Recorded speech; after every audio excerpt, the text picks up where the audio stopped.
ওরা মনে করছে আমরা মরবো না, তোমাদেরকেও মারবে, তোমাদের জনসংখ্যাও শেষ করবে। একটা পারমাণবিক যুদ্ধ লাগিয়ে দিলে কে বাঁচবে? সে যুদ্ধে কেউ জিতবে না, সব গোরস্থান হয়ে যাবে। আর এটাই টার্গেট জায়নবাদীদের, এটাই চাচ্ছে। আচ্ছা, এটা তাদের ঘোষিত টার্গেট। আমি বহুবার বলেছি, কন্ট্রোল হিউম্যানিটি আন্ডার 500 মিলিয়ন, 50 কোটি মানব জাতির সংখ্যা। আজকেও বললাম।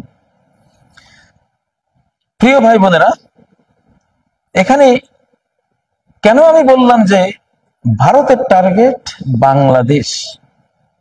এখানে ডিপ স্টেট বা গুপ্ত রাষ্ট্র এটা সাওয়ার হয়েছে আমেরিকার উপর, এটা সাওয়ার হয়েছে ভারতের উপর, আরো অন্যান্য রাষ্ট্রের উপরও সাওয়ার হয়েছে। বিশেষ করে দুটা রাষ্ট্রকে তারা গোপনে থেকে নিয়ন্ত্রণ করে। এদেরকে দিয়ে ফিলিস্তিনকে খুন করাচ্ছে, সিরিয়াকে খুন করিয়েছে, ইরাককে খুন করিয়েছে, আফগানিস্তানকে খুন করিয়েছে, লিবিয়াকে খুন করিয়েছে। আর ভারতকে দিয়ে মুসলিমদেরকে খুন করাবার কাজটি তারা করে। অতীতে যাই করেছে, সামনে বৃহত্তর সংখ্যা সেটা করার টার্গেট নিয়ে নিয়েছে। আচ্ছা, ভারতের টার্গেট বাংলাদেশ, এই কথাটা আমি হাদিসের ভবিষ্যৎবাণী থেকেই মূলত নিয়েছি। আপনাদের বোঝার জন্য বলছি, বিগত 6-7 মাস থেকে হাজারো মিথ্যাচারের বন্যা, সাইক্লোন বইয়ে দিচ্ছে বাংলাদেশের বিরুদ্ধে। কে?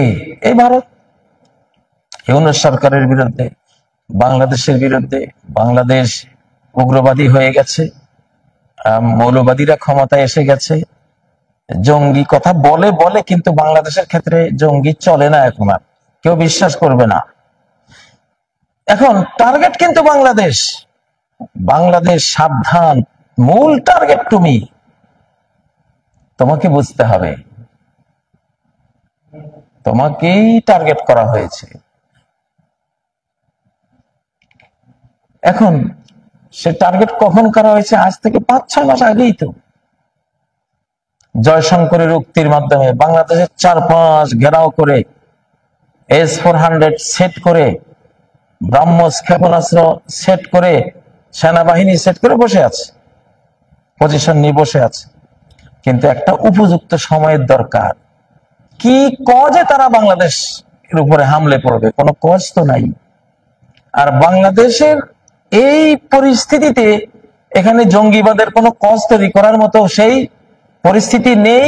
ডক্টর ইউনূস শান্তিতে নোবেল বিজয়ী, তার নেতৃত্বে বাংলাদেশের শান্তিপ্রিয় মানুষ, এইখানে কোনো জঙ্গি নাটক করে বিশ্বকে খাওয়াতে পারবে না। এটা ভারত ভালো করে জানে, ডিপ স্টেট ভালো করে জানে এখানে জঙ্গি নাটক ফেলিওর হবে, কেউ মানবে না।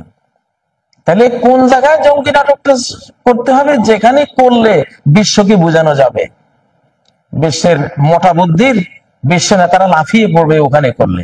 সেটা হলো পাকিস্তানের বেল্ট। পাকিস্তানকে তারা সন্ত্রাসের সূতিকাগার বলে বিভিন্ন, এটা আপনারা জানেন। সেই জন্য কাশ্মীরকে বাছাই করা হয়েছে। ওখানে জঙ্গি, এখন জঙ্গির জিকির আজকাল 5 আনপাস জিকির।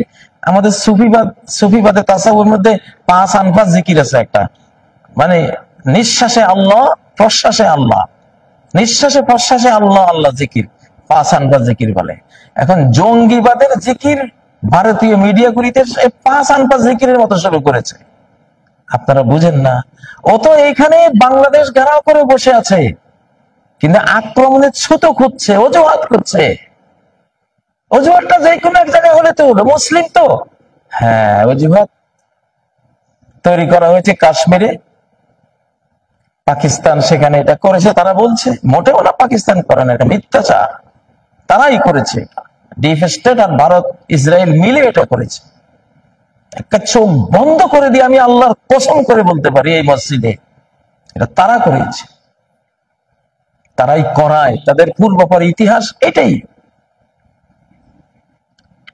আচ্ছা, এখন বাংলাদেশকে আক্রমণ করবে কেন? এখন ডাইরেক্ট বাংলাদেশকে দোষ দিলে কেউ মানবে না, বিশ্ব পরিস্থিতি স্বীকার করবে না।